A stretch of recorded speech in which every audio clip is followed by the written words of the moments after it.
Hello friends, welcome back. I am Vivek Singhal from tradingwithvivek.com। और आज हम बात करने वाले हैं अदानी ग्रीन्स एनर्जी के बारे में। अदानी ग्रीन एनर्जी को चूज़ करने का ऑफ कोर्स रीज़न है दैट यहाँ पर बिजनेस भी समझेंगे, फाइनेंशियल्स भी समझेंगे, टेक्निकल्स भी समझेंगे। और जब मैं अदानी की बात कर रहा हूँ तो हो सकता है कि हम में से कुछ लोगों के माइंड में क्वेश्चन आए कि विवेक भाई, क्या अदानी के फेवर में कुछ ज़्यादा बातें नहीं हो रही हैं? तो मैं इस चीज़ को थोड़ा-सा क्लियर करना चाहूँगा that I am a stock trader, I am an investor, I am a teacher. इन सब चीज़ों में जो सबसे इम्पोर्टेंट पॉइंट होता है उसको कहते हैं अनबायस होना।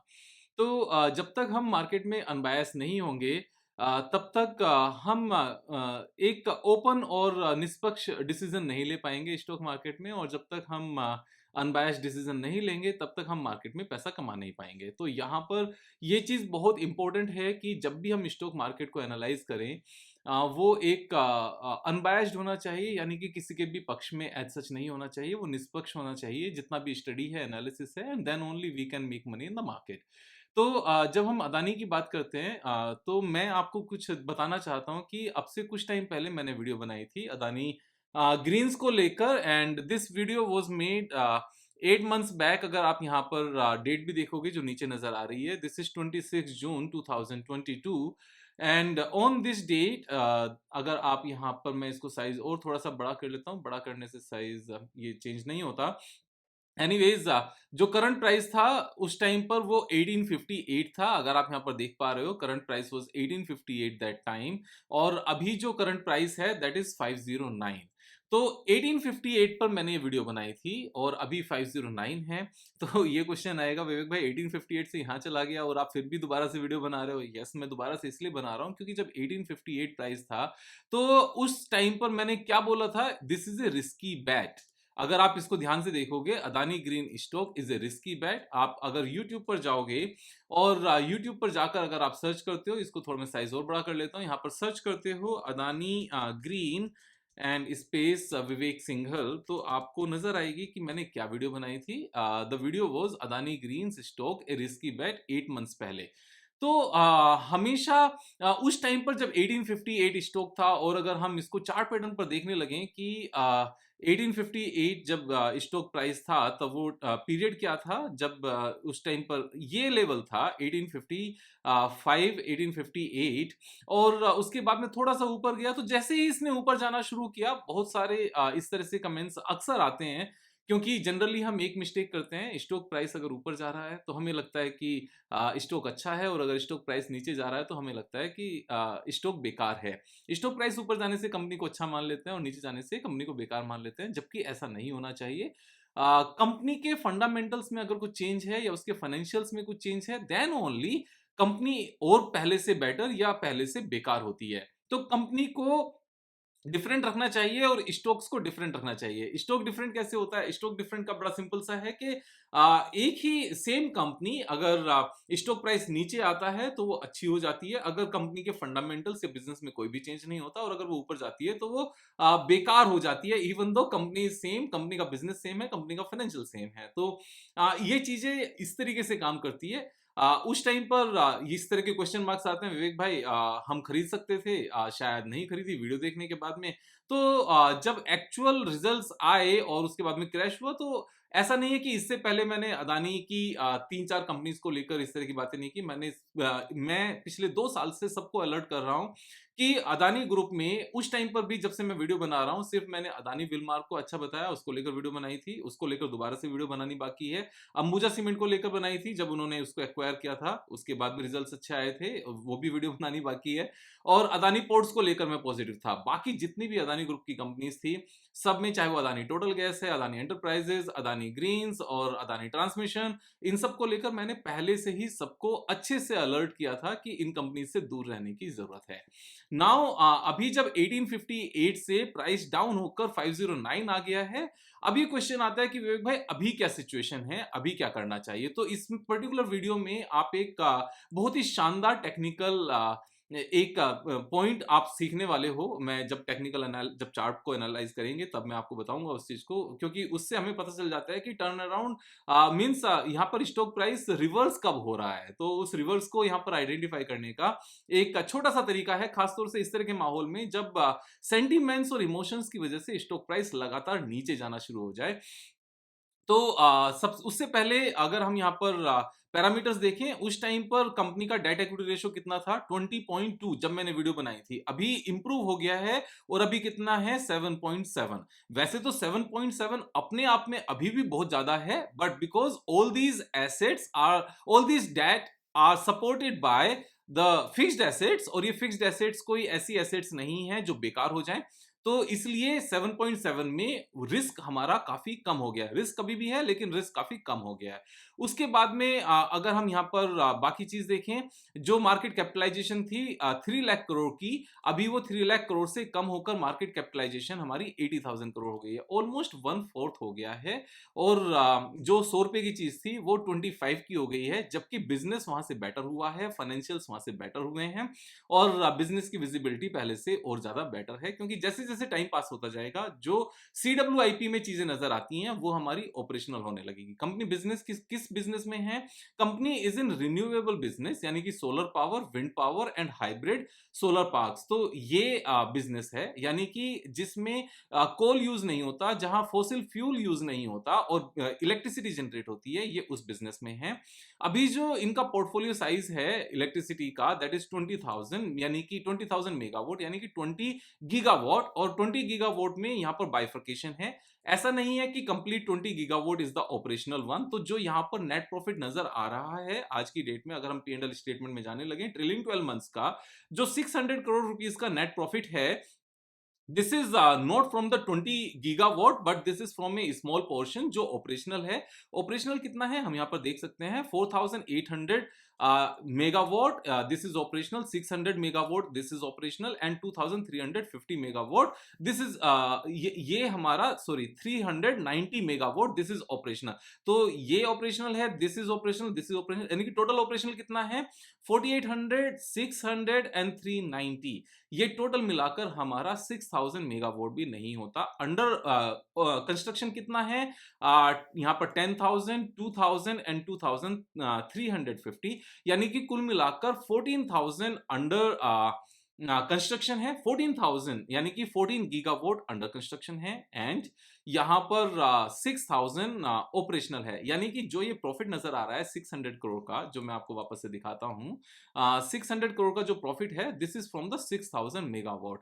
और अंडर कंस्ट्रक्शन जो अपनी एसेट्स हैं, वो अभी ऑपरेशनल नहीं है। वो कहां नजर आती हैं? That is in 19,000 crore rupees. यहाँ पर CWIP भी है, इससे नजर आता है। यानी कि जब ये सारा CWIP हमारा फिक्स्ड एसेट्स में कन्वर्ट हो जाएगा, तो हमें इस बात का पता चल जाएगा कि अब ये टोटल मिलाकर ऑपरेशनल हो गया है 20 मेगावाट, 20 गीगावाट। एक और पॉइंट हो सकता है साइट इन्होंने अभी इमीडिएटली अपडेट नहीं की हो, तो दिस इज क्वाइट पॉसिबल कि 6,000 मेगावाट के बदले अब शायद 8,000 मेगावाट ऑपरेशनल हो और 12,000 यहाँ पर अंडर कंस्ट्रक्शन हो। This is quite possible. तो बहुत ज्यादा बारीकी में इस चीज में जाने की जरूरत नहीं। Overall we need to understand कि 20 मेगावाट का इनका ये टोटल पोर्टफोलियो है, ऑपरेशनल एंड अंडर कंस्ट्रक्शन मिलाकर। और जो इनका प्रपोज्ड को अगर हम देखने लगे, देन 5 मेगावाट अलग से, 5 गीगावाट अलग से आता है, because according to the management CEO of the company, we are committed to create a greener future. Our vision is to have a portfolio of 25 gigawatt of renewable energy projects by 2025, यानी कि 5,000 megawatt, 5 gigawatt जिसको कहते हैं, वो यहां पर proposed होगा। Total मिलाकर 25 गीगावाट का इनका टोटल पोर्टफोलियो हो जाएगा 25 तक, यानी कि अब से 3 इयर्स में। 3 इयर्स इसलिए क्योंकि अभी 2023 भी पूरा है, अभी 2 मंथ्स ही इसके निकले हुए हैं।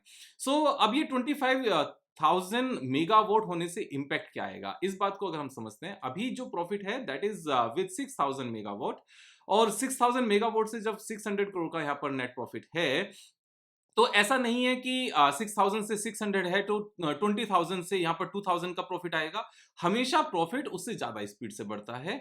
उसका रीज़न होता है बहुत सारे एक्सपेंसेस, हमारे जो मैनेजमेंट से रिलेटेड एक्सपेंसेस होते हैं या जो इंटरेस्ट कॉस्ट से रिलेटेड एक्सपेंसेस होते हैं, वो सेम रहते हैं और वो सेम रहने के साथ में जो अपना सेल्स अगर बढ़ता है तो खर्चे, क्योंकि बहुत सारे खर्चे सेम रहते हैं, तो नेट प्रॉफिटेबिलिटी सेल से ज़्यादा स्पीड से बढ़ती है। तो जो अभी 600 करोड़ रुपीज़ का यहाँ पर नेट प्रॉफिट है, हो सकता है कि जब ये सारी एसेट्स यहाँ पर ऑपरेशनल हो जाएँ, तो ये नेट प्रॉफिट बढ़कर हमारा 6000 करोड़ तक पहुँच जाए।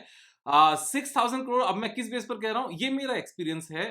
मेरी भी फाइनेंस की ही बैकग्राउंड है और मैंने भी जब मैं जॉब में था EXL service, Bharti Airtel and one more company Tower Vision, तो मैं वहाँ पर भी इस कैपेक्स में ही था। मेरा काम वहाँ पर कैपेसिटी एक्सपेंड करके उसको कैपिटलाइज करना ही था, फिक्स्ड एसेट रजिस्टर जिसको कहते हैं, और कैपिटल बजटिंग मेरा काम था। तो आई अंडरस्टैंड कि रेवेन्यू बढ़ने से प्रॉफिटेबिलिटी ज़्यादा स्पीड से बढ़ती है, क्योंकि आधे खर्चे हमारे फिक्स होते हैं और आधे खर्चे हमारे वेरिएबल होते हैं जो सीधा-सीधा उससे लिंक होते हैं। और इस तरह के बिज़नेस में जहाँ पर हमारा जो कंजम्पशन है, रॉ मटेरियल ज़्यादा कुछ है ही नहीं, because once the solar park is established, एक बार हमने सोलर पैनल लगाकर एस्टेब्लिश कर दिया, तो 20 इयर्स तक उसमें कोई खर्चा होता नहीं है। उसका खर्चा क्या होता है? उसका खर्चा सिर्फ मेंटेनेंस का छोटा-सा होता है, बैटरीज़ जो उसमें लगी होंगी या फिर उनको वॉश करने का जो होगा, क्लीनिंग का जो होगा, वो बहुत ज़्यादा बड़े खर्चे नहीं होते। तो इस तरह के एसेट्स में जो सबसे अच्छी बात होती है, वो यही होती है कि एक बार एक सोलर पार्क लग गया,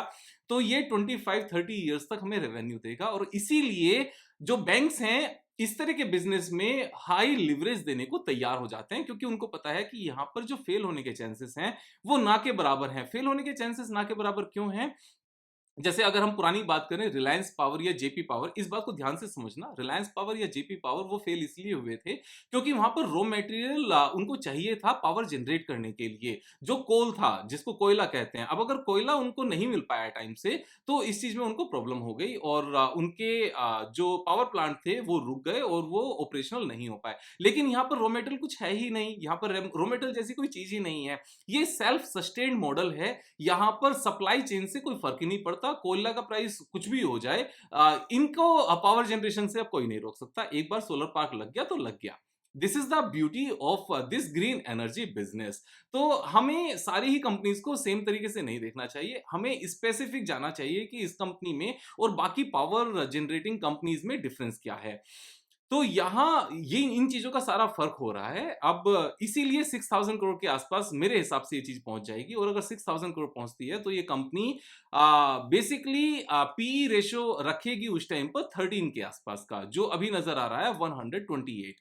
सो 128 का पीई रेशियो इसीलिए अभी भी चल रहा है। और इसके सपोर्ट में जो चीज़ें हैं वो यही कि जैसे ही सारी चीज़ें ऑपरेशनल होंगी, ये पी रेशियो अगर सेम प्राइस पर रहता है तो 13 के आसपास होता है, और अगर यहाँ से डबल भी हो गया तो 26 होता है, और यहाँ से ट्रिपल भी स्टॉक प्राइस हो गया over the period of time, जब तक ये सारा ऑपरेशनल नहीं होता, तो ये 39 के आसपास का होगा। और अगर 25 गीगावाट तक पहुंचते हैं, जैसा मैनेजमेंट का कहना है, 5 गीगावाट 20 से ऊपर की बात करते हैं, तो शायद नेट प्रॉफिट और ज्यादा हो जाएगा। अब 25 गीगावाट होता कितना है, एक बार मैं इस चीज को बता दूं। 25 को छोड़ देते हैं, यहाँ पर 20 की बात करते हैं, जो अंडर कंस्ट्रक्शन एंड ऑपरेशनल है उनको मिलाकर। तो इसके लिए अगर हम टाटा पावर का एक बार ऑपरेशनल मींस इंस्टॉल्ड कैपेसिटी देखें, तो टाटा पावर की जो इंस्टॉल्ड कैपेसिटी है दैट इज 14 गीगावाट। यहाँ से यस, दिस इज 13985 मेगावाट, यानी कि 14 गीगावाट। अब 14 गीगावाट पर जो इनका नेट प्रॉफिट है, वो कितना नेट प्रॉफिट आता है? That net profit is 3500 crore rupees. तो यहीं से एक आइडिया लग जाता है कि 14 गीगावाट पर 3500 करोड़ का नेट प्रॉफिट है। तो यहाँ पर जब ये 25 हो जाएगा और 20 होगा तो कितना ज्यादा हो जाएगा, ये थोड़ा सा एक आइडिया लगता है, हम यहाँ पर कंपेयर कर सकते हैं। और यहाँ पर अगर सप्लाई चेन में रेस्ट्रिक्शंस आ सकते हैं, तो जो कन्वेंशनल फॉसिल फ्यूल से बिजली बनाने वाली कंपनीज हैं उनको प्रॉब्लम आ सकती है। यहाँ सेल्फ सस्टेन मॉडल में यहाँ प्रॉब्लम्स नहीं आती हैं। एक और जो पॉइंट है कि यहाँ पर 20 मेगावाट को कितना समझा जाए, तो एक बार मैं आपको छोटा सा आइडिया देता हूँ। These are not comparable figures but for the understanding कि पाकिस्तान की total installed power generation capacity कितनी है। उनकी टोटल पावर जनरेशन कैपेसिटी है 43 गीगावाट, यानी कि 43,775 मेगावाट।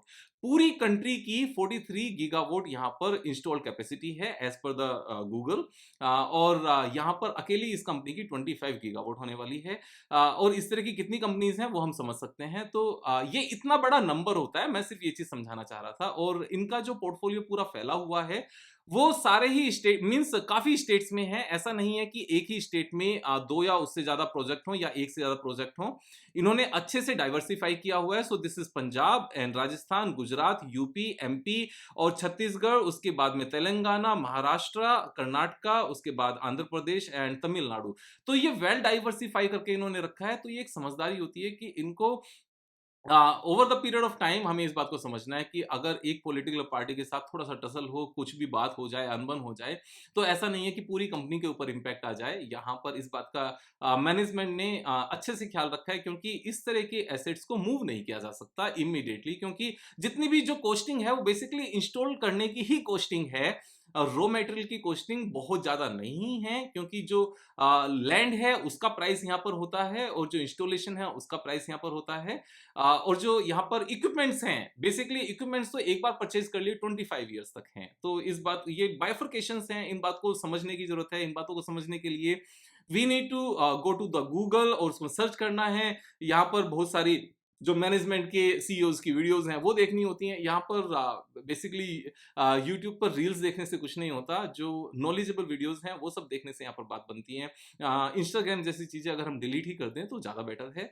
और हम आगे देखें इस चीज को। अभी हम टेक्निकल्स की एक बार बात करते हैं कि टेक्निकल्स में क्या है। विवेक भाई, पहले आप इस पे बेरिश थे, अभी बुलिश हो, व्हाई? तो एक बार मैं यहाँ पर ये लाइन ड्रॉ करता हूँ। It was making basically a reverse, so not reverse but the head and shoulder pattern. यहाँ पर ये इस तरीके से हेड एंड शोल्डर पैटर्न था एंड मल्टीपल यहाँ पर इन्होंने शोल्डर्स बनाए थे राइट हैंड साइड पर। मैंने जब वीडियो बनाई थी इस लेवल पर, ऑलमोस्ट यहाँ पर I was expecting that time, मैंने उस टाइम पर ऐसे करके शायद शो नहीं किया हो, अगर शो भी किया हो तो आई डोंट रिमेंबर, कि यहाँ से ऊपर जाएगा और वापस से जैसे लेफ्ट में यहाँ पर शोल्डर था उसी तरीके से नीचे आएगा। लेकिन शोल्डर थोड़ा सा बड़ा बन गया, क्योंकि लेफ्ट और राइट के शोल्डर्स कभी भी जरूरी नहीं है कि वो सेम शेप के हों। ये चीज मैं अपनी जो ऑनलाइन क्लासेस होती हैं और मैं उसमें भी ये चीजें बताता हूँ, थोड़ा सा स्टेप वाइज ये चीजें कवर होती हैं।